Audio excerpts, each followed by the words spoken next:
अरे बाप,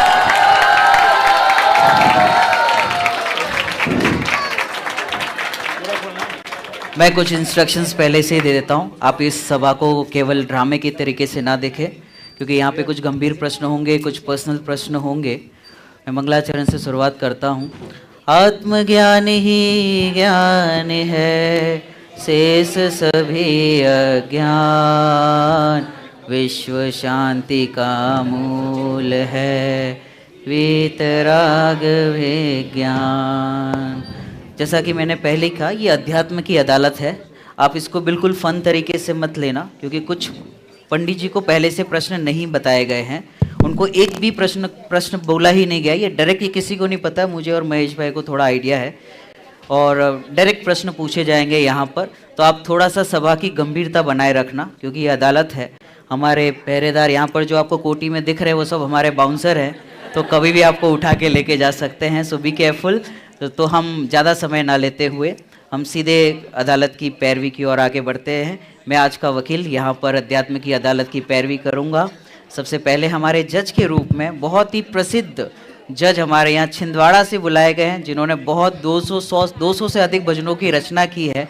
उन्हें बहुत ही धर्म की सूझबूझ समझ है, इसीलिए मैं जो भी यहाँ पर क्वेश्चन पूछूंगा, हमारे जो भी यहाँ पर आमंत्रित विद्वान है या फिर क्या जिनसे मैं आरोप जिन पे लगाऊंगा, तो लास्ट में वो जजमेंट देंगे अपना। तो आपको जजमेंट तक वहाँ बैठना है, और इसके बाद एक न्यूज़ चैनल का प्रोग्राम भी होना है, क्योंकि बीच में कमर्शियल तो ज़रूरी है।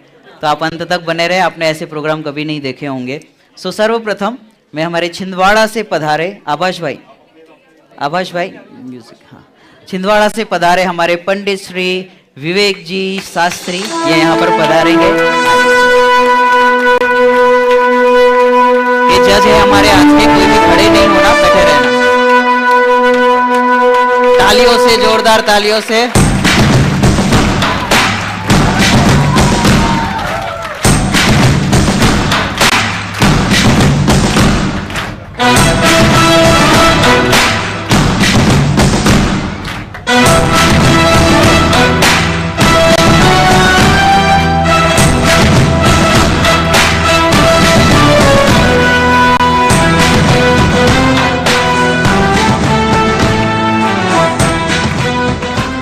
वेलकम जज साहब, आप यहाँ पर पधारे। हमारे जज की मैं विशेषता बता दूं, काला कोट इनके लिए भी मंगाया गया था, बट इनके सबसे अच्छी बात है, क्योंकि हमने ये नाम अध्यात्म की अदालत रखी है, पंडित जी साहब काले कपड़ों का त्याग है, इसलिए उन्होंने काले कपड़े नहीं पहने, तो बहुत ही अनुमोदना की बात है।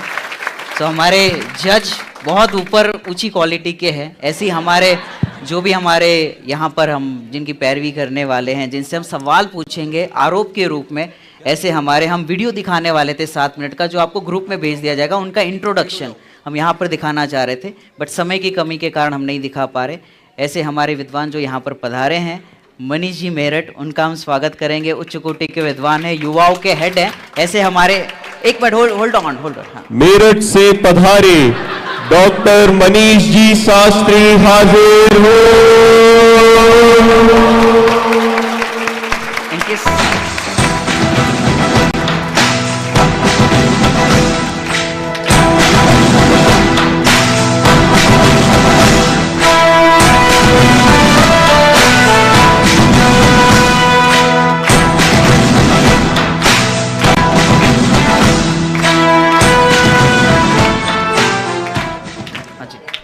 अभी अदालत सेट हो चुकी है।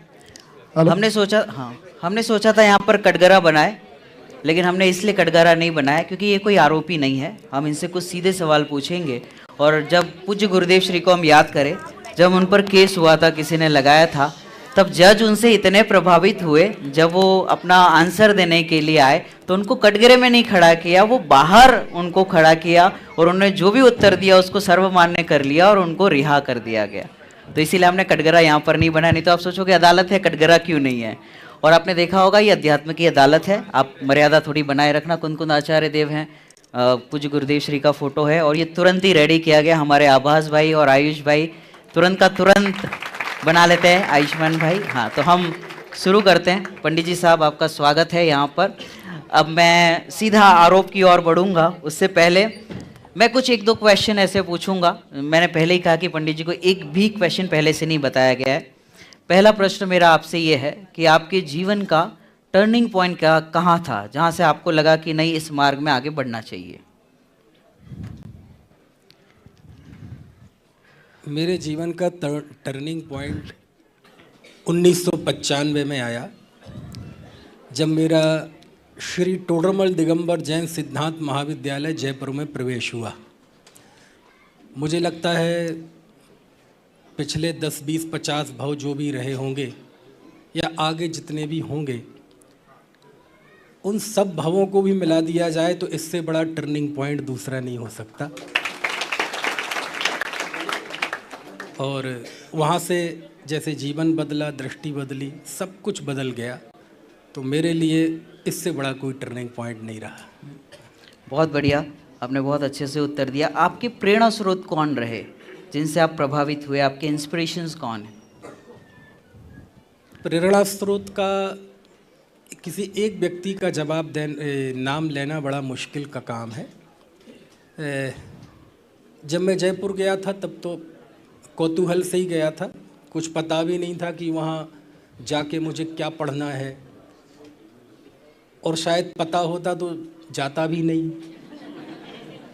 पता नहीं था, अच्छा हुआ पता नहीं था।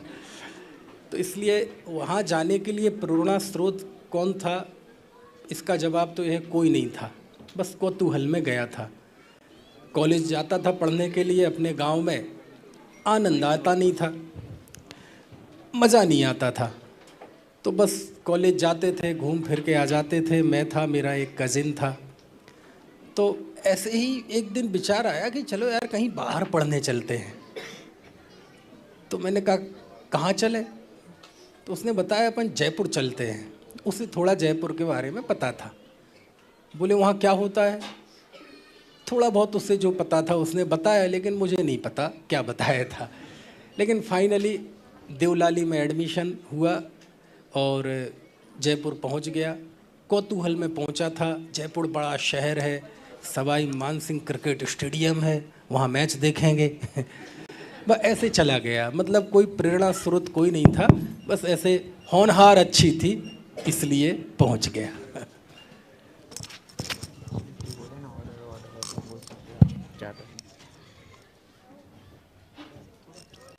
बहुत ही बढ़िया। अब मैं आपसे कुछ पर्सनल सवाल भी पूछूंगा। जैसा कि आप अपने प्रवचनों में बोलते हैं और उदाहरण भी देते हैं कि अगर छाछ रोटले की व्यवस्था हो गई हो तो सब कुछ छोड़ देना चाहिए, लेकिन जहाँ तक मैंने आपकी रिसर्च करी और उससे मुझे पता चला कि आप प्रोफेसर हैं एक बड़ी कॉलेज में, तो आप पे आरोप है कि आप कहते कुछ हैं और करते कुछ हैं, तो अभी तक आपने छोड़ा क्यों नहीं है? देखो, हेलो, देखो संसार तो ऐसे ही चलेगा। जो कुछ जैसा सही सही है वैसा यदि कहने लगे तो ये संसार नहीं चलेगा, हमारे संबंध नहीं चलेंगे। पत्नी बढ़िया सज धज के आए और पूछे कैसी लग रही हूँ, अब मैं सच बोल दूँ चुड़ैल लग रही, तो गृहस्थी नहीं चलेगी। आपकी दुकान पे कोई सामान लेने आए, अब 200 रुपये की 2000 रुपये की साड़ी है, आपने बताए 4000 रुपये, वो कहे 3000 दूंगा, बोल ले जाओ, मैं तो 1000 फिर भी बच रहे। ऐसे बोलेंगे तो आप नहीं चल पाएगा। तो लोक तो ऐसे ही चलता है। रही भावनात्मक बात, तो ये बात सत्य है कि सच में आज भी जिस समय मैं कॉलेज जाता हूँ, क्लास लेने के लिए घुसता हूँ, तो कहीं ना कहीं ये मन में एक हूक उठती है कि भाई मनीष, इसके लिए जीवन नहीं मिला है। और ये बिल्कुल सच है।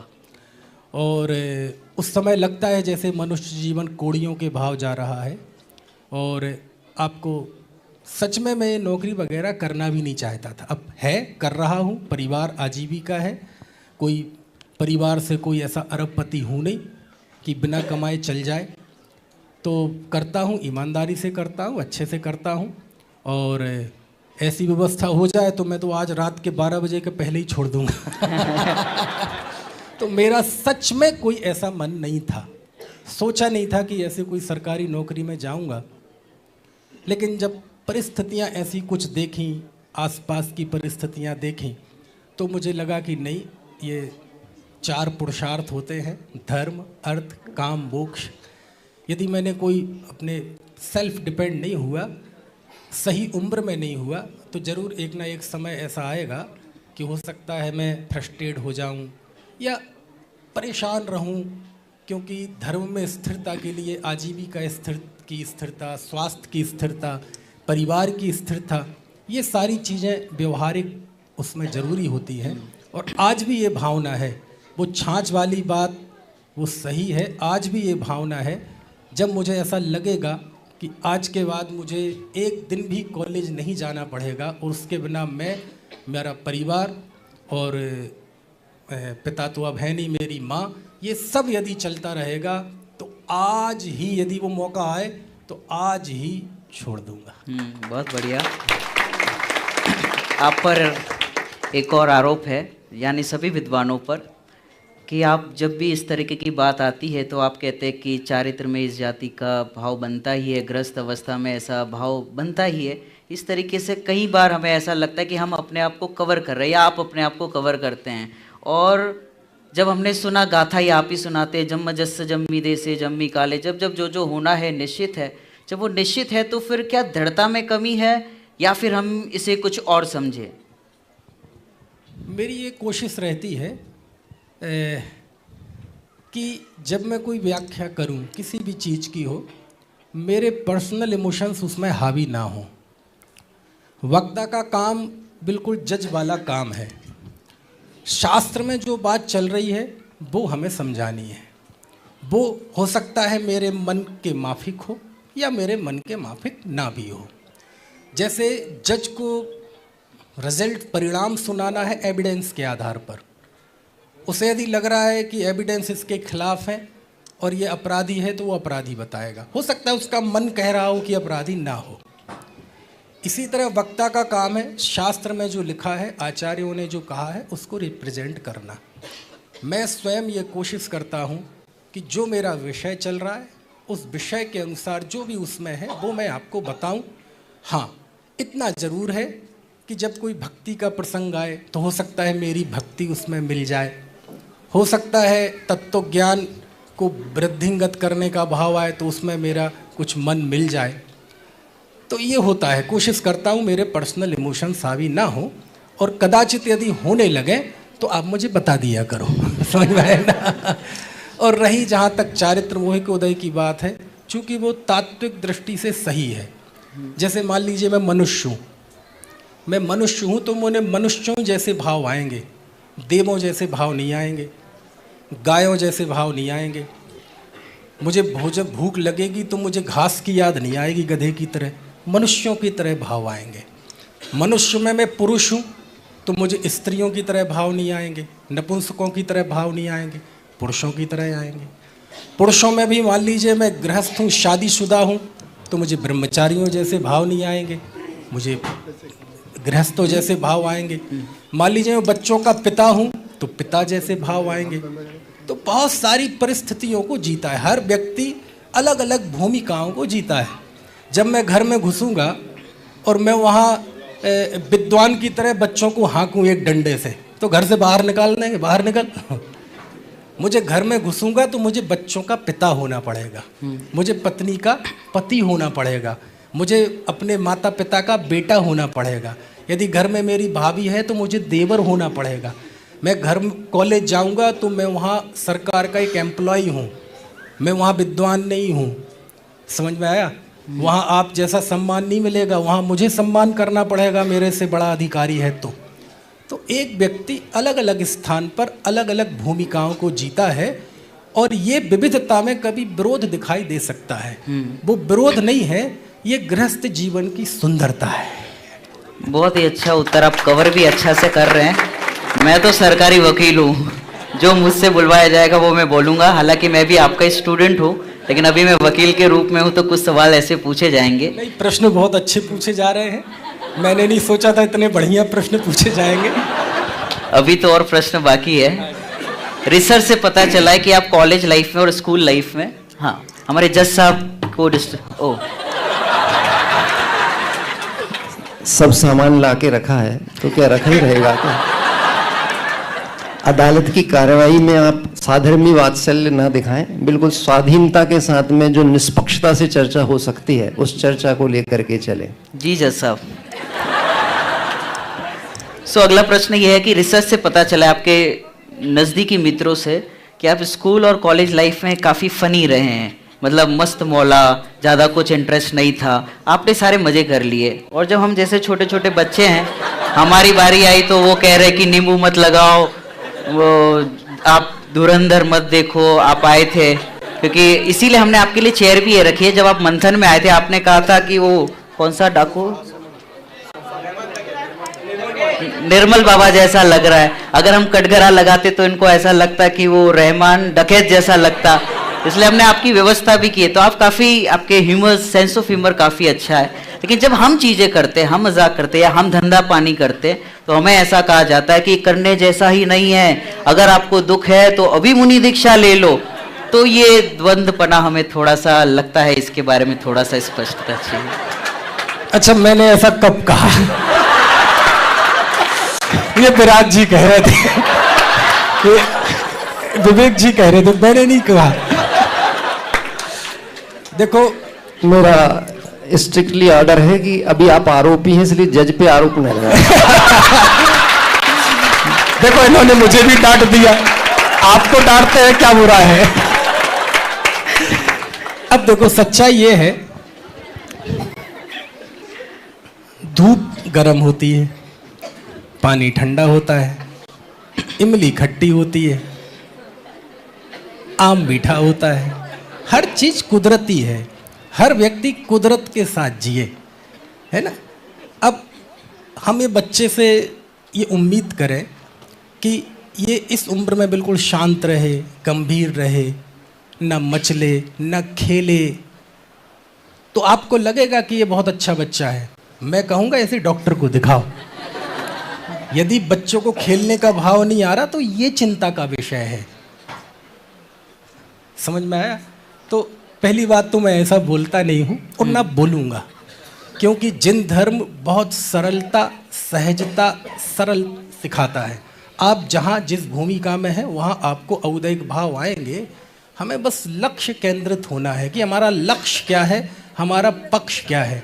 यदि मैं युवा हूँ और मुझे दोस्तों के साथ बैठने में अच्छा लगता है तो मैं बैठूंगा, हंसी भी करूंगा, और उस समय आप मेरी निंदा भी करना चाहें तो मैं इस बात की बिल्कुल फिक्र नहीं करूंगा कि लोग कह रहे होंगे कि ये पंडित हंस रहा है अपने विद्वानों के साथ, पर दोस्तों के साथ, तो क्या करूं, रोने लगूं?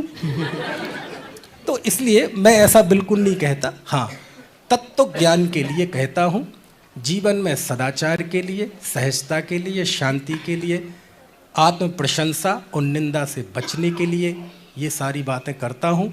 और वो बातें जो बच्चे, बड़े, बुजुर्ग सबके लिए एक सी कार्यकारी हों, वो बातें करने की कोशिश करता हूँ। और मैं क्या करता हूँ, ये तो चूँकि यूथ कन्वेंशन है तो अब चूँकि इस तरह का माहौल है कि एक टॉपिक लेके हमें बात करनी है, अन्यथा जब कुन-कुन काहन तीर्थ सुरक्षा ट्रस्ट के शिविर लगते हैं, जयपुर के शिविर लगते हैं, तो मुझे इस बात की चिंता ही नहीं है कि मुझे क्या करना है। सामने शास्त्र हैं, आचार्यों के गाथा हैं, सूत्र हैं, हमें केवल उन आचार्यों को रिप्रेजेंट करना है, क्योंकि मेरा काम है जो उसमें लिखा है वो आपको बताना। मेरा अपना कुछ काम है ही नहीं। और आप पर्सनली आएंगे तो मैं तो कहूँगा कि जैसे तैसे आप कुंठित ना हो, बस फ्रस्ट्रेटेड ना हो। यदि कोई ज़बरदस्ती कह रहा है कि आपको 3 प्रवचन सुनना है, नहीं सुन पा रहे तो मत सुनो, आप 2 ही सुनो, 1 ही सुनो, लेकिन दिमाग पे स्ट्रेस मत लो। बस अनीति से बचें, पर निंदा से बचें, आत्म प्रशंसा से बचें, न खेलने से बचें, न खाने से बचें। इसलिए आपको एक गलत इन्फॉर्मेशन है। बहुत ही बढ़िया। एक दो मैं कुछ पर्सनल सवाल पूछना चाहूँगा। आपने अपने एक वक्तव्य में कहा था कि भाभी जी जो हैं उन्होंने आपके लिए ऐसा कहा था कि जब आप समय सार जी पढ़ाते हैं तो सबसे सुंदर लगते हैं। तो जब ऐसा सुनते तो आपको किस जाति के भाव आते हैं? ये आप ही का खाया, आपने ही एक इंटरव्यू में अपने कहा था। ये बात सही है। मेरी पत्नी बोलती है कि आप सबसे ज़्यादा खुश, प्रसन्नचित्त, सुंदर तब दिखते हैं जब आप स्वाध्याय करते हैं, प्रवचन की गद्दी पर होते हैं।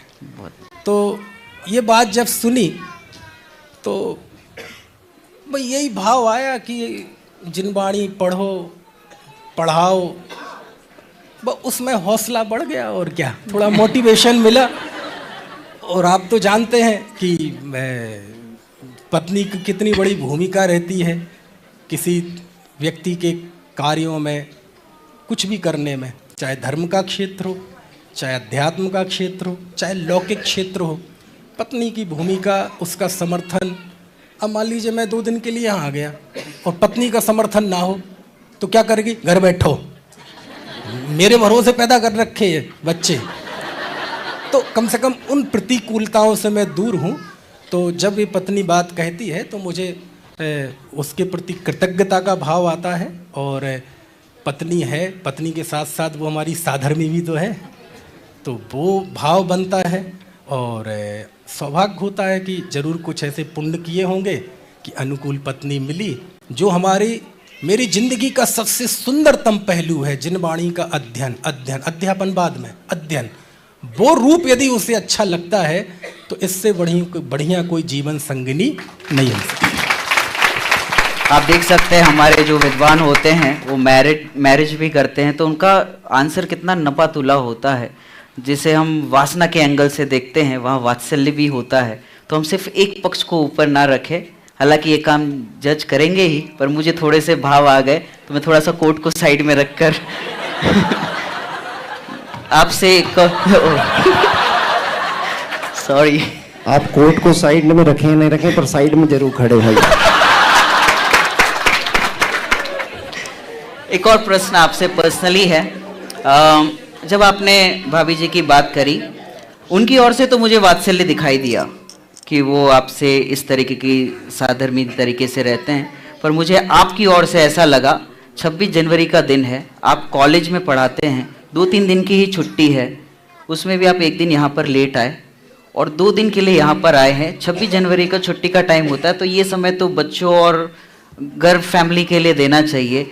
तो कहीं ये उनके साथ अन्याय तो नहीं हो रहा? आप उनको टाइम नहीं देते? जनरली ये समस्या होती है कि आप निकल गए जब भी छुट्टियां होती है, आप प्रवचन के लिए चले गए, स्वाध्याय के लिए चले गए, हमें कब समय देंगे? तो इसको आप कैसे डील करते हैं? और ये आरोप भी है आप पर कि आप समय घर पर नहीं देते। हाँ, ये अन्याय तो है, इसमें तो कोई दो मत की बात नहीं है। बीवी बच्चों पे अन्याय है ये, लेकिन इस अन्याय में वो भी खुश होते हैं। अब क्या करें, विद्वानों के समक्ष तो एक तरफ जिनवाणी माँ है, एक तरफ घर में खांसती हुई माँ है। खांसती हुई माँ भी अपने तरफ बुला रही है और जिनवाणी भी अपने तरफ बुला रही है। एक तरफ माता पिता पत्नी का कर्ज है, दूसरी तरफ श्री टोडरमल दिगंबर जैन सिद्धांत महाविद्यालय का भी कर्ज है, दादा का भी कर्ज है, बड़े दादा का भी कर्ज है, भाई साहब अभय जी का भी कर्ज है, जितने हमारे उन्हें गुरु अन्ना जी का भी कर्ज है, शांति जी का भी कर्ज है। तो अब हमें तो दोनों ही भूमिकाएं दिखती हैं सामने, परिवार भी दिखता है और सब दिखता है। तो उनके साथ अन्याय नहीं होगा तो आपके साथ होगा, आपके साथ नहीं होगा तो उनके साथ। तो कहीं ना कहीं कुछ संतुलन बन जाता है। पत्नी तो हमारे इस हर काम में बहुत अच्छे से अनुमोदना करती है। बच्चों पे थोड़ा अत्याचार सा होता है। जैसे अभी मैं आ रहा था यहाँ, तो नीचे चूँकि डॉक्टर ने मुझे थोड़ा सा कुछ समय के लिए वज़न उठाने के लिए मना किया, तो पत्नी मेरा सूटकेस लेके नीचे आई, फर्स्ट फ्लोर पे है तो नीचे आई। तो छोटा बच्चा मेरा 9 साल का है अभी, तो वो बोलता है पापा मैं भी चलता हूँ साथ में, मैं भी ले आऊँ कपड़े। अरे जा रहा हूँ, टैक्सी खड़ी है सामने। मैंने कहा बेटे मैं अब आपकी टिकट नहीं है फ्लाइट से, आपको तत्काल में कैसे ले जाएंगे? बोले मैं आपकी गोद में बैठ के चला जाऊँगा। तो ये सब होता है। अब उस समय ऐसा लगता है यार अब टैक्सी वाले को मना करूं और अब इतनी प्यारी बातें कर रहा है कैसे छोड़ूं। लेकिन अब ये होता है, कई बार इन दौर से गुजरना पड़ता है, स्थिति वो भी आती है। ग्वालियर में प्रशिक्षण शिविर था, तो मैं थोड़ा सा बीमार था उस समय, गर्मी के दिन 48 टेम्परेचर, मुझे ग्वालियर जाना है प्रशिक्षण शिविर में। और धूप में खड़ा हूँ, नीचे आ गया, टैक्सी वाले को थोड़ा सा कोई ट्रैफिक में देर हो गई आने में, तो उस समय मेरे अंदर नेगेटिव थॉट्स आए, बड़े शैतानी ख्याल आए। अरे क्यों इतनी धूप में परेशान हो रहे, कौन सा वहाँ जाके नागरिक अभिनंदन मिल रहा, पद्मश्री मिल रहा, क्या होगा वहाँ जाके, इतने विद्वान हैं, कोई ना कोई प्रवचन कर देगा, स्वास्थ्य देख लो पहले, परिवार देख लो, ये देख लो, वो देख लो, ये सब मेरे ख्याल में आए। और जब ये सारे थॉट्स मेरे अंदर आ रहे थे, उसी समय मेरे मन में एक सफ़ेद परदनी पहने, सफ़ेद कुर्ता पहने, सिर पे टोपी लगाए, आँखों पे चश्मा, मेरे अंदर छोटे दादा की छवि उभरी।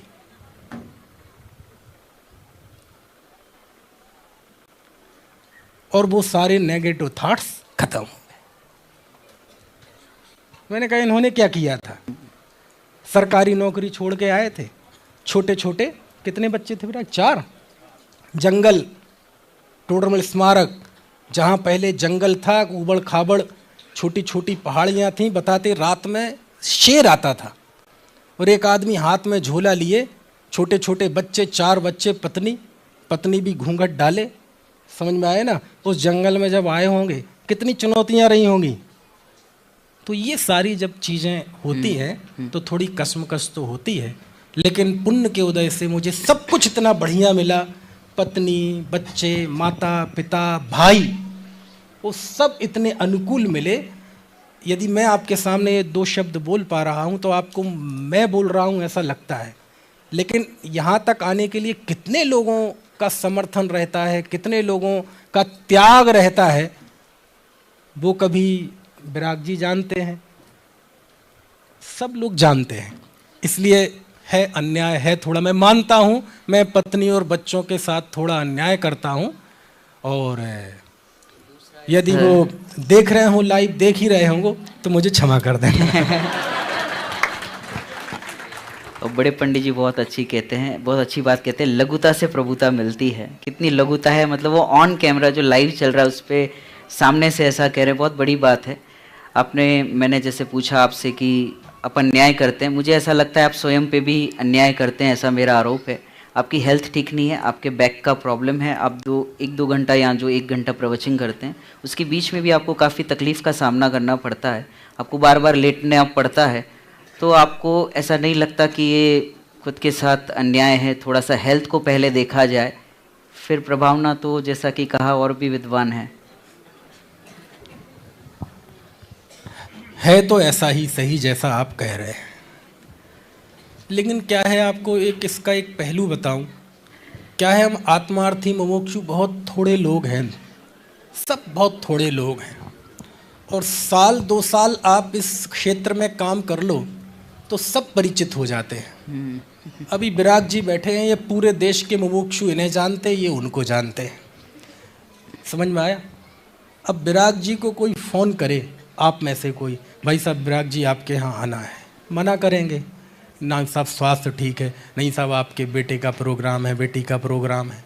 पता नहीं हम आपस में मुमुक्षु अपने आप ऐसे फैमिलियर से हो जाते हैं, इतने फैमिलियर हो जाते हैं कि कई बार नहीं हो पाता मना, समझ में आया।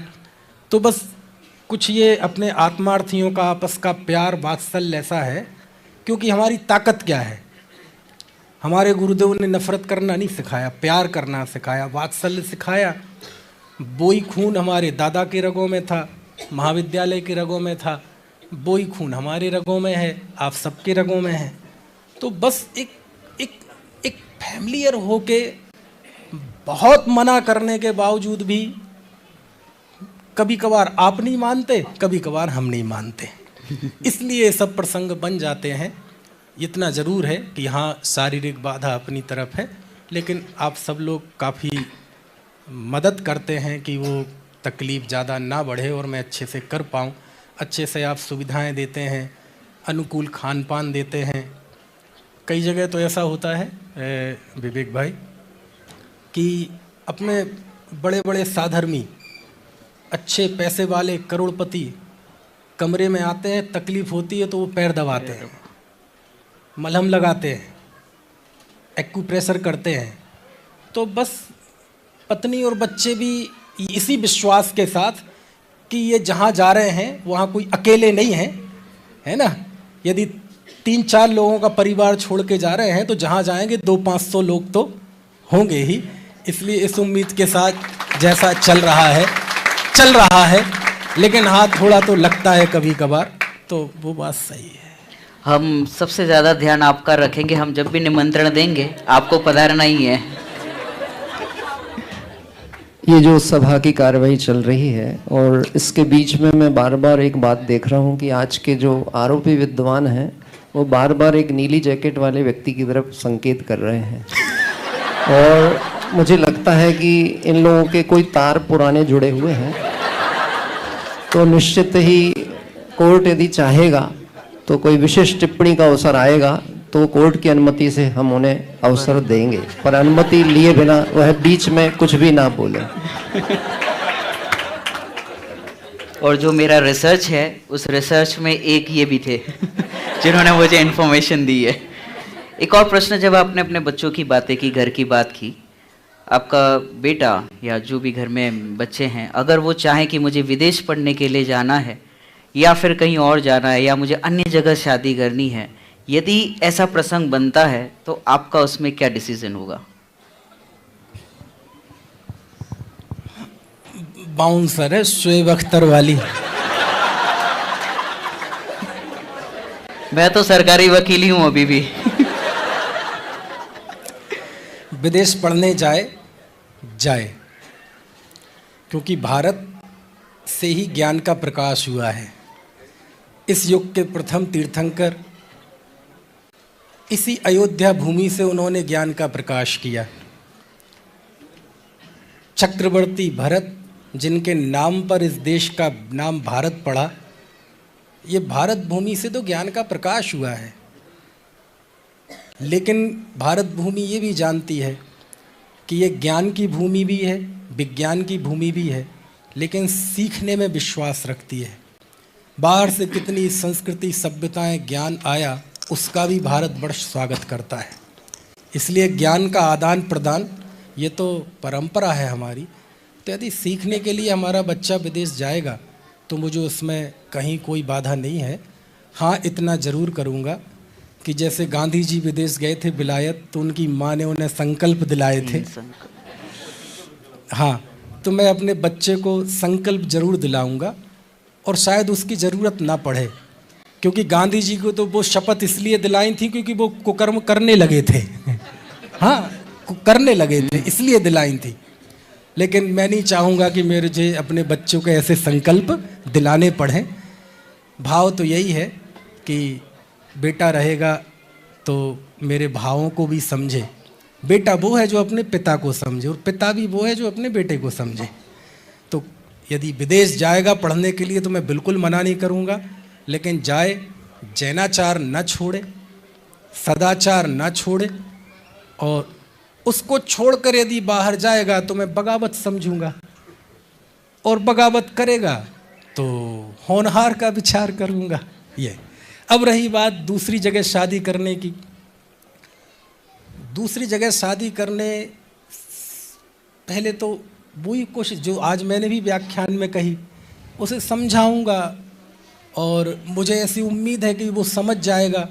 क्योंकि यदि मैं आपसे इतनी बातें कह रहा हूँ तो उसको भी तो कहूँगा ना कुछ, कि बेटा यदि हमें अपने माता पिता को जिंदा जलाना है तो ऐसा काम कर ले।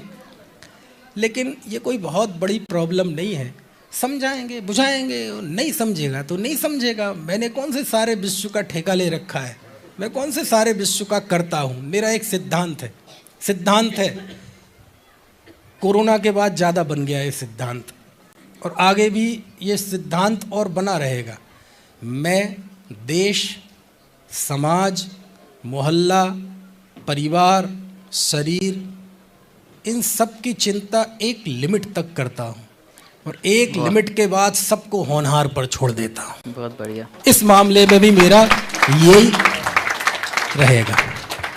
एक दो प्रश्न अंतिम और है। मजा आ रहा है यार, और करो। पहली बार किसी ने इतने बढ़िया प्रश्न किए। पहले कभी इंटरव्यू हुए तो ज्यादातर तो पहले प्रश्न बता दिए। प्रश्न नहीं बताए तो एरिया बता दिया कि हम इस तरह के प्रश्न करेंगे। पहली बार ऐसा हुआ है कि बिना बताए प्रश्न कर रहे हैं और इतने अच्छे प्रश्न कर रहे हैं और मुझे भी आनंद आ रहा है, क्योंकि आमतौर पे हमारा संबंध आपसे गद्दी का ही रहता है, तो वहाँ तो जिनवाणी की बातें शेयर होती हैं और फिर कभी ऐसा इंटरेक्शन करने का मौका नहीं आता, और यूथ कन्वेंशन में आ रहा है। हमने युवाओं के हिसाब से ये प्रोग्राम रखा है, कहने की बात, और हम वकील थोड़े दूजे किस्म के हैं, तो प्रश्न भी थोड़े ऐसे ही आएंगे।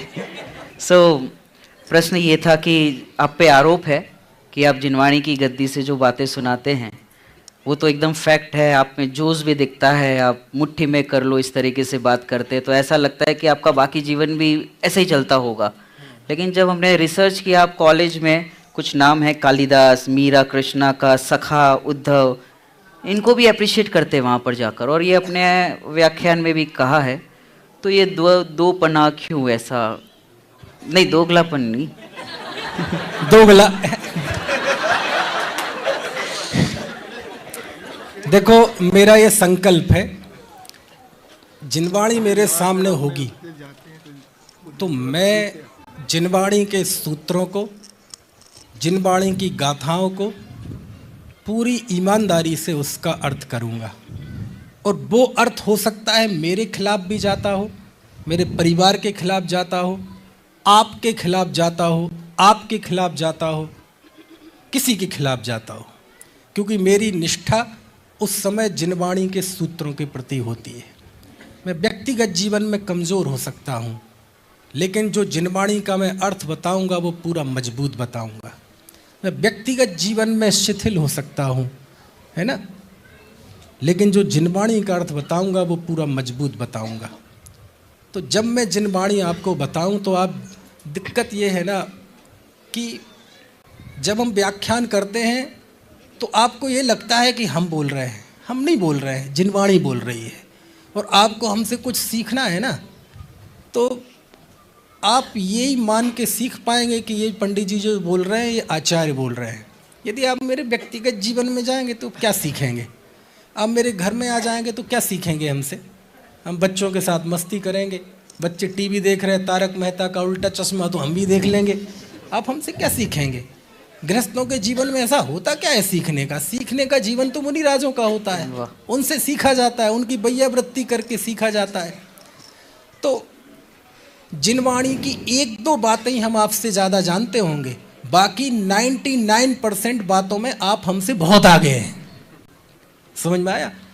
इसलिए व्यक्तिगत जीवन तो जैसे गृहस्थों के होते हैं वैसे ही सबका है। रही बात कालिदास की, वैसे बता दूं कालिदास को मैं नहीं पढ़ाता हूं, वो संस्कृत के हैं, मैं हिंदी का हूं। हाँ, बाकी जो नाम लिए उद्धव वगैरह, उनको पढ़ाने का अवसर आता है ना, क्योंकि वो मेरी आजीविका है ना, वो मेरी आजीविका है, और आजीविका को भी मैं ईमानदारी से करता हूँ। जो मेरे पाठ्यक्रम में है, जो मेरे क्रम में है, जो मेरी ड्यूटी है, जिसको पढ़ाना है वो मैं पढ़ाऊँगा, जो मेरा विषय है वो मैं पढ़ाऊँगा, लेकिन उसमें मेरे पर्सनल इमोशंस नहीं जुड़ते हैं, क्योंकि उसमें जो लिटरेचर है, जो साहित्य है, उसका कोई मिथ्यात्व सम्यक्त्व से संबंध नहीं है। समझ में आया? तो मैं पढ़ाता हूँ। हाँ, इतना जरूर है कि मजबूरी में पढ़ाता हूँ। हमारे पहरेदार हैं, वो भी मुझे कुछ प्रश्न पूछने के लिए कह रहे हैं, मतलब पहरेदार भी आप पर आरोप लगा रहे हैं। पहरेदार तो मारे ना, यही गनीमत है, आरोप तो चाहे जितने लगा ले। वो कह रहे हैं आपका खून खून, हमारा खून पानी। क्या? आपका खून खून, आप करो तो सब बढ़िया है ऐसा, और हम जब धंधा पानी आदि करते हैं। मैंने कब मना किया? करो आप धंधा, करो, खूब धंधा करो, लेकिन अन्याय का सेवन मत करो, अनीति का सेवन मत करो, ऐसी आजीविका मत करो जिससे धर्म से दूर हो जाए, माता पिता से दूर हो जाए, साधर्मियों से दूर हो जाए। करो, खूब पैसा कमाओ, लेकिन ऐसा पैसा मत कमाओ जिससे दर्शन भी ना हो, जिससे अभक्ष भक्षण करना पड़े, ऐसा मत करो। कब कहा मैंने अर्थ पुरुषार्थ मत करो? अर्थ पुरुषार्थ करो, लेकिन धर्म को केंद्र में रखकर करो, कोई दिक्कत नहीं है। अब दूसरी बात, होता क्या है भाई साहब, ऐसे अब पुण्यशाली धुरंधर लोग तो इस काल में पैदा होते नहीं, जैसे पुराने समय में थे, है ना, अब तो आज का समय ऐसा है कि साफ पानी से, स्वच्छ पानी से बाढ़ नहीं आ सकती, बाढ़ गंदे पानी से ही आएगी। आज का समय ऐसा है कि बहुत पैसा कमाना पड़ेगा तो आपको धर्म, आत्मसम्मान, माता पिता, इन सबको किनारे करके कमाना पड़ेगा। इसलिए हम आपसे कहते हैं उतना कमाएं, उतना करें जिससे धर्म ना छूटे। और जिस आजीविका से, जिस नौकरी से माता पिता, धर्म, साधर्मी, जिनवाणी ये छूट जाए, ऐसी नौकरी, ऐसी आजीविका चीमटी से भी छूने लायक नहीं है। चाहे वो मेरे पे लागू हो और चाहे वो आप पे लागू हो। मैंने ये शिक्षण का पेशा इसलिए चुना, मैं दूसरे पेशे भी चुन सकता था, इसलिए चुना इस पेशे की पवित्रता के कारण। क्यों? क्योंकि मैं व्यक्तिगत मेरा जो जीवन है उसमें भी मुझे पढ़ना पढ़ाना अच्छा लगता है, और यही मेरा प्रोफेशनल जीवन हो गया तो वो भी अच्छा है। इसलिए मेरा खून भी खून है, आपका खून भी खून है। देवशास्त्र गुरु की भक्ति, जैनाचार जिस दिन मेरे अंदर से चला गया तो वो खून भी पानी बन जाएगा, आपके अंदर से चला गया तो वो खून भी पानी बन जाएगा। बहुत ही बढ़िया। एक और प्रश्न मैं पूछना चाहूँगा, जब आप प्रवचन करते हैं तो बहुत जोश में आ जाते हैं, यही करना चाहिए, ऐसे ही होना चाहिए, ऐसे इस तरीके से, तो खुमारी कहाँ से आती है?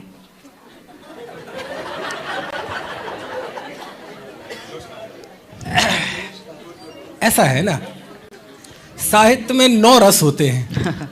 वीर रस। एक वीर रस होता है, एक करुण रस होता है। उस रस के हिसाब से लहजा भी बदलता है बात को बोलने का, है ना।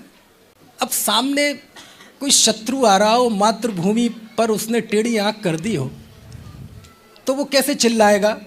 वीर पुरुष, ए भाई पीछे जा, पीछे जा, ऐसे करेगा। अरे वो उसकी, उसमें जोश आएगा वाणी में। तो साहित्य में 9 रस होते हैं, उस रस के हिसाब से लहजा बदलता है। अरे छंद बदलते हैं, चेहरे की भाव भंगिमाएं बदलती हैं। तो ऐसे ही धर्म भी एक रस है। धर्म वीर रस है और अंत में शांत रस पर जाकर पूरा होता है। हमारे शास्त्रों में समाधि वाले पुरुष का वर्णन वीर रस में किया है। जो पुरुष, जो मुनि समाधि लिए हुए हैं, हाथ पैर नहीं चल रहे, उठ भी नहीं पा रहे, बिल्कुल मरणासन्न है, लेकिन उस छपक का वर्णन शास्त्र में वीर रस में किया है कि मानो वह एक योद्धा है और उसके सामने दर्द, पीड़ाएं, आयु, कर्म, शस्त्र लेके खड़ा है और उसने मूंछ मोड़ के कह दिया है कि हे मृत्यु, तुझे कल आना है, आज आजा, आज आना है, अब आजा, और तू आई जा, मेरे चेहरे पे शिकन आने वाली नहीं है। ऐसी वीर पुरुष की भांति वर्णन किया है। अब देखो, उसका वर्णन करते हुए आया तो मेरे आवाज में भी जोश आ गया कि नहीं, चुटकी बजाने लगा मैं कि नहीं। कहाँ से आया है? किसी ने सिखाया? नहीं, ये मनुष्य के इमोशंस होते हैं और जिनवाणी के प्रतिपादन में भी इमोशंस होते हैं। तो उसके अनुसार कोई भी वक्ता हो, मैं नहीं, कोई भी, अपने आप वो चीज़ हो जाती है। अब कुछ बनावटी होती तो बात अलग थी, लेकिन ये सब हो जाता है, इसमें मेरा कोई भी कर्तृत्व नहीं है। अंतिम प्रश्न है, आपके फ्यूचर प्लान क्या है? आप कब रिटायरमेंट लेंगे? आगे आपने क्या सोचा है? कब जॉब? अभी तो मैंने कहा था रात के 12 बजे, अभी 9:36 हुए हैं। मैं अभी रिटायर्ड होना चाहता हूँ, अभी होना चाहता हूँ, सच में होना चाहता हूँ, सच में होना चाहता हूँ। फिर नहीं हो पा रहा। क्यों नहीं हो पा रहा? अब क्यों नहीं हो पा रहा, मैं क्या बताऊँ क्यों नहीं हो पा रहा। कब होऊंगा पता नहीं, कब होऊंगा क्या पता। रिटायरमेंट होने के पहले आयु पूरी हो जाए, कुछ पता है क्या? हम सोचें कि हम तब रिटायर्ड होंगे, उसके पहले सरकार रिटायर्ड कर देवे। इसलिए मैंने बताया, मैंने बहुत लंबा सोचना बंद कर दिया है, बहुत दूर की सोचना बंद कर दिया है। अब तो जब जहाँ जैसा चल रहा है, सहजता से चीज़ों को देखो, जानो। बहुत अधिक योजनाएं बनाना जीवन की, शादी विवाह की, अपनी नहीं, बच्चों के, है ना। बहुत अधिक लंबा सोचना बंद कर दिया।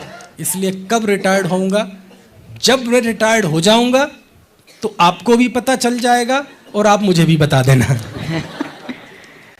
हमारे पंडित श्री मनीष जी मेरठ ने अपने जो भी तीखे मीठे थोड़े से इमोशनल इंस्पायरिंग प्रश्न जो मैंने पूछे उसका बहुत ही सूझबूझ के साथ आगम के आधार से औदैहिक भाव को ध्यान में रखते हुए अपने परिवार को ध्यान में रखते हुए सारी चीज़ों के आंसर सूझबूझ के साथ यहाँ पर दिए हैं।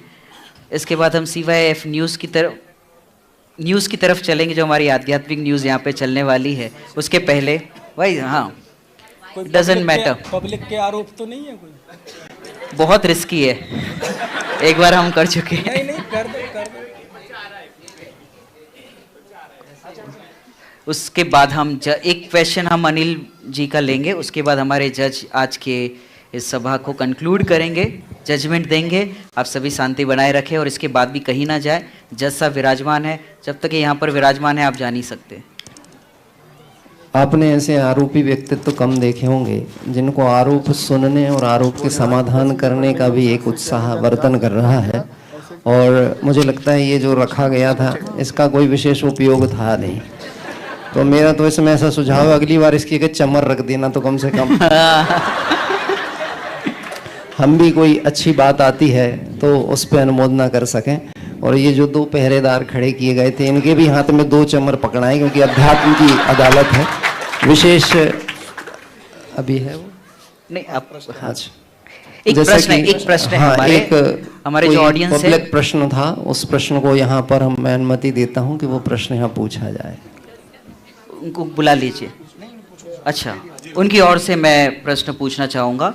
छोटा सा बालक है जो यहाँ पर अभी पढ़ाई भी कर रहे हैं और जो अन्य भी हैं, क्या 10वीं के बाद या जो शास्त्री विद्वान बनते हैं ये धर्म की पढ़ाई करने के लिए जाते हैं, आपको क्या लगता है जाना चाहिए या नहीं जाना चाहिए? यदि जाते हैं तो हमने ऐसा सुना है कि वो सरकारी नौकरी तक मात्र सीमित रहते हैं, शादियाँ होने में थोड़ी सी डिफ़िकल्टीज़ भी आती हैं, कॉरपोरेट जॉब्स नहीं मिलती या फिर इस तरीके की जो चीज़ें होती हैं, तो आपका इस बारे में क्या ख्याल है? ये बात तो सही है कि आप शास्त्री कर लेंगे और यदि आप पहले से करोड़पति नहीं हुए तो आप शास्त्री करने के बाद करोड़पति अमरपति नहीं बन पाएंगे। पूछो क्यों? पूछो क्यों? क्योंकि आपके अंदर उस जाति की कषाय ही नहीं रहेगी। बहुत बढ़िया।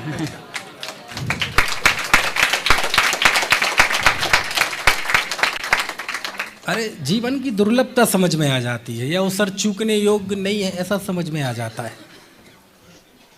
तो आपको लगता है कि वो बहुत ज़्यादा पैसा नहीं कमा पाया।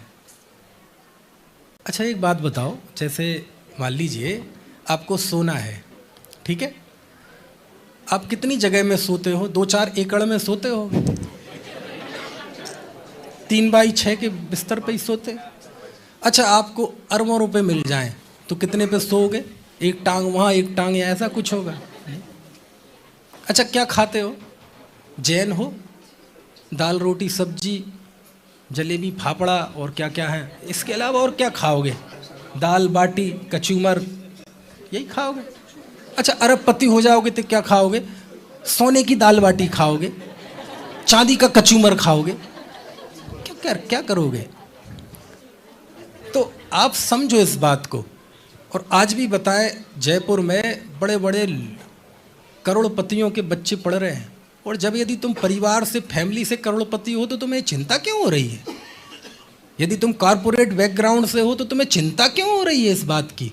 तुम्हें तो और निश्चिंतता से शास्त्री करनी चाहिए। चिंता तो वो करे कि जो ना कॉरपोरेट से आता है, ना घर में कोई नौकरी है, बहुत गरीबी में जिए, वो चिंता करे। और उसके लिए तो उससे बड़ा कोई अवसर नहीं है। आप क्यों चिंता करते हैं? आप देखो जयपुर में जाओ, सबसे कम लोग कहाँ के मिलते हैं? मुंबई के, दिल्ली के, अहमदाबाद के, बेंगलोर के। अरे रईसों के बच्चों को तो सबसे पहले भेजना चाहिए। किशनगढ़ वालों का क्या नाम? किशन जी, प्रदीप चौधरी अरबोंपति व्यक्ति हैं। उन्होंने अपने नाती को भेजा पढ़ने के लिए। बोले मैं उसे कहीं भी दुनिया के किसी भी विश्वविद्यालय में पढ़ा सकता था, लेकिन मैंने कहा नहीं, पहले शास्त्री कर। अभी विदेश से अच्छा, आपके देश में कोई MBA करने आया, इंजीनियरिंग करने आया? हमारे बाहर जाते हैं, बाहर का कोई अमेरिका का यहाँ आया? अमेरिका का शास्त्री करने आया, जयपुर में एक लड़की शास्त्री करने आई। तो ऐसा नहीं है, ये हमारी सब कल्पनाएं हैं। और आपको बताएं, अच्छा जैसे मुझे लगा कि मैंने शास्त्री गलत किया, थोड़ा टाइम तो नहीं हो गया? बहुत संवेदनशील प्रश्न है, इसलिए एक आध मिनट जज साहब क्षमा कर देंगे। मान लीजिए मुझे लगा कि मैंने गलत की शास्त्री, आपको लगा कि आपने गलत की शास्त्री। आप आज जाएंगे स्मारक में, 30-40 बच्चे वो शास्त्री कर रहे हैं जिनके पिता शास्त्री हैं। यदि शास्त्री करना बुरा होगा तो मैं कुछ भी करूंगा, अपने बच्चे को तो शास्त्री नहीं कराऊंगा। मेरे बैच के, मेरे साथ के, मेरे समझ से 6 बच्चे उनके शास्त्री कर रहे। आप में से भी कर रहे किसी का? आपकी बच्ची शास्त्री कर रही, आपकी बच्ची शास्त्री कर रही, शास्त्रियों के बच्चे शास्त्री कर रहे। अब एक पिता ये तो नहीं चाहेगा दुनिया बर्बाद हो जाए लेकिन मेरा बेटा बर्बाद ना हो, ऐसा तो कोई बच्चा नहीं। कैसे, क्यों भेजा? जीवन निर्माण के लिए। अब पैसा जीवन निर्माण, पैसा जीवन निर्माण, क्या दिमाग में ये सब, हमारे दिमाग में ऐसा भर गया है। खूब पैसा कमाओ लेकिन न्याय नीति धर्मानुसार। लेकिन ये काल ऐसा है कि आप न्याय नीति धर्मानुसार करेंगे तो अरबपति बनने के चांस हैं तो कम हैं। इसलिए उस अंधी दौड़ से बचने के लिए मना करते हैं। आप जाओ, कितने उदाहरण हैं, अरबों अरबों रुपए की संपत्ति है, आत्महत्या कर ली। बोलो क्यों कर ली? क्या कमी थी? जीवन में विजन नहीं था, जीवन की मूल्य नहीं पता था। इसलिए आजीविका वगैरह को एक बार, और कौन फ्री बैठा है बताओ? आज बताओ कौन से शास्त्री की शादी नहीं हो रही? बताओ किसकी नहीं हो रही? अरे लोग कानाफूसी कर करके पूछते हैं अपनी बेटे के लिए, मुझे शास्त्री विद्वान बता दो कोई। ऐसी ऐसी महिलाएं थीं जिन्होंने स्वप्न सजा रखे थे कि कुछ भी हो जाएगा, मैं अपनी बेटी को पत्थर में बांध के कुएं में फेंक दूंगी, लेकिन करूंगी शास्त्री लड़के से शादी। आप कैसे कह रहे शादी नहीं होती? समझ में आया? ना कोई शादी की प्रॉब्लम है, ना कोई आजीविका की प्रॉब्लम है, प्रॉब्लम है हमारी सोच की। अब उसको तो मैं नहीं बदल सकता, वो आपको ही बदलनी पड़ेगी। बहुत ही बढ़िया। अब हम आज के इस अदालत का जजमेंट हमारे पंडित जी साहब से सुनेंगे। आदरणीय पंडित श्री विवेक जी छिंदवाड़ा। शासन नायक भगवान महावीर के इस मंगल शासन के अंतर्गत आज आप और हम सभी ने इस अध्यात्म की अदालत में डॉक्टर मनीष जी जैन मेरिट, जो कि एक विख्यात शास्त्रीय विद्वान के रूप में है, उन्हें यहाँ आरोपी के रूप में उपस्थित किया था और उनके ऊपर कुछ निजी व्यक्तिगत और उनकी सोच, उनकी दृष्टिकोण, उनके व्याख्यान, उनके व्यक्तित्व को लेकर के अनेक ऐसे प्रश्न यहाँ पर सम्मानीय कोर्ट के सामने उपस्थित किए गए थे। और जो भी आपने प्रश्न यहाँ पर उठाए गए हैं, इन प्रश्नों के आधार से इस व्यक्तित्व के पूर्ण मूल्यांकन को देखते हुए हमें ये बात ज्ञात होती है कि भगवान महावीर स्वामी की एक शिक्षा है, भगवान जन्मते नहीं बनते हैं, जो जीव पुरुषार्थ करे वो भगवान बन सकता है। क्योंकि जो पहला आरोप यहाँ से किया गया था वकील के द्वारा, और उसमें बात की गई थी कि आपका जो बचपना था ये बहुत उछल कूद वाला था, चहल पहल वाला था, लोक रंजन से जुड़ा हुआ था, और इसके बाद यदि आपका डाइवर्शन आया है तो उसका कारण और आधार क्या है। और इस प्रश्न के समाधान में जो आपके द्वारा उत्तर दिया गया कि मुझे जब ये धर्म समझ में आया और इस धर्म से मुझे अपने आत्मा का हित समझ में आया तो यही मेरे डाइवर्शन का कारण बना। निश्चित ये जो उत्तर है एक बहुत प्रेरणात्मक उत्तर है, क्योंकि दूसरों की प्रेरणा से जो लोग परिवर्तन करते हैं, छोटे दादा ये कहते हैं दूसरों की प्रेरणा से जो परिवर्तन करते हैं उनका जीवन दीर्घकालीन नहीं होता, लेकिन जो स्वविचार पूर्वक स्वविवेक पूर्वक परिवर्तन करते हैं उनके जीवन में दृढ़ता दिखती है और वे अपने लक्ष्य के चरमोत्कर्ष तक अवश्य ही पहुंचते हैं। ऐसे अनेक प्रश्न जो कि निजी जीवन संबंधी भी आपके द्वारा आपके लिए पूछे गए, उसके भी समाधान कुछ इस तरह से जो आपने दिए हैं वह उपस्थित इस जन समुदाय के लिए भी एक अच्छे मार्गदर्शन का कार्य कर रहा है। वास्तव में अध्यात्म की अदालत के तौर पर ये जो एक प्रायोगिक कार्यक्रम प्रस्तुत किया गया था, इसके माध्यम से भी जो आपने समाधान किए हैं वो भी एक स्वाध्याय की धारा के अंतर्गत जो मुद्दे होते हैं, बिंदु आते हैं, पॉइंट्स आते हैं, वह सब भी इसके अंतर्गत आए हैं। और निश्चित हम आपके इस पूरे जीवन व्यक्तित्व के बारे में जो चर्चाएं हुई, प्रश्नोत्तर हुए, इसके अनुसार समरी यदि हम निकालते हैं तो मुझे ऐसा लगता है कि आपने सार रूप में एक बात कही है, सीखो इतना जैसे जीवन हो अनंत और जियो ऐसे जैसे कल ही हो अंत। और जब ये आपके सामने प्रश्न उत्पन्न किया गया था कि यदि ये जो बात है जिन सिद्धांत की, जिसे आप दृढ़ता से स्थापित कर रहे हैं, कह रहे हैं, यदि ये सच है तो आप करके क्यों नहीं दिखा देते। तो ये प्रश्न यद्यपि उठाया तो यहाँ के वकील के माध्यम से था, लेकिन वास्तव में जन सामान्य के बीच में उठाया जाता प्रश्न है कि बातें ऊंची करते हो तो करके क्यों नहीं दिखा देते। तो निश्चित ही ये बात है, ये मार्ग दिखाने का नहीं है, ये मार्ग देखने का है। और इसलिए दिखाने के लिए कार्य नहीं किया जा रहा है, मुझे मेरे अंतर स्वरूप को देखना है, मुझे मेरा आत्महित करना है। और इस प्रश्न के उत्तर में भी आपने एक बहुत अच्छा जवाब दिया कि अगर रिटायरमेंट की बात आए तो वह समय कौन सा है। तो मुझे ध्यान आता है, चूँकि आप एक अध्येता विद्वान हैं, तो हमने अमृतचंद आचार्य स्वामी की उस बात को कोट किया, इदानीम, मतलब सबसे अच्छा जो समय है वो अभी है, इसी समय है। और यह सारी जो बातें हैं, और जैसा कि आपके व्यक्तित्व पे एक आरोप और डाला था कि आप वीर रस में आते हैं, तो निश्चित ही ये वीरों का ही मार्ग है, ये श्रमणों का ही मार्ग है, पुरुषार्थियों का ही मार्ग है। ऐसे इन सभी गुण और व्यक्तित्व के माध्यम से आपने जो इन प्रश्नों के समाधान प्रस्तुत किए हैं, इसके लिए मैं अब जब कोर्ट में हल्ला होता है तो हम बार बार इसको उठाते हैं, लेकिन मैं चाहूँगा कि यह कोर्ट ये मानता है कि आपने आज इन प्रश्नों के माध्यम से जैन सिद्धांतों की और जैन सिद्धांतों पे अपनी दृढ़ता का जो परिचय दिया, ये सभी के लिए प्रेरणा देने वाला है। और लौकिक में भी ये बात कही गई है, लोकोत्तर शिक्षा के अंतर्गत भी बात की है कि पहले धर्म को रखें और अन्य सब विकल्प जो हैं वह तो सहज परिणमित होते हुए आएंगे। ये सारी जो प्रेरणा वाक्य है, मैं चाहता हूं कि एक बार हमारी पूरी जो सभा है वो इस सभी जो उनके माध्यम से हमें प्रेरणा रूप शिक्षा दी गई है उसकी एक बार करतल ध्वनि के द्वारा अनुमोदना करें। और जैसा कि मैंने बीच में देखा था और मैं देख रहा था कि कोई सूत्र और तार जुड़े हुए कोई व्यक्ति थे जिनके ऊपर बार बार ये बात जा रही थी, मैं उन्हें सिर्फ 1 मिनट का समय दूंगा, नहीं तो मेरे पास ये है। तो 1 मिनट में जो आपके सूत्र जुड़े हुए थे उस संबंध में यदि आप 1 मिनट में कोई टिप्पणी देना चाहें तो आपका स्वागत है।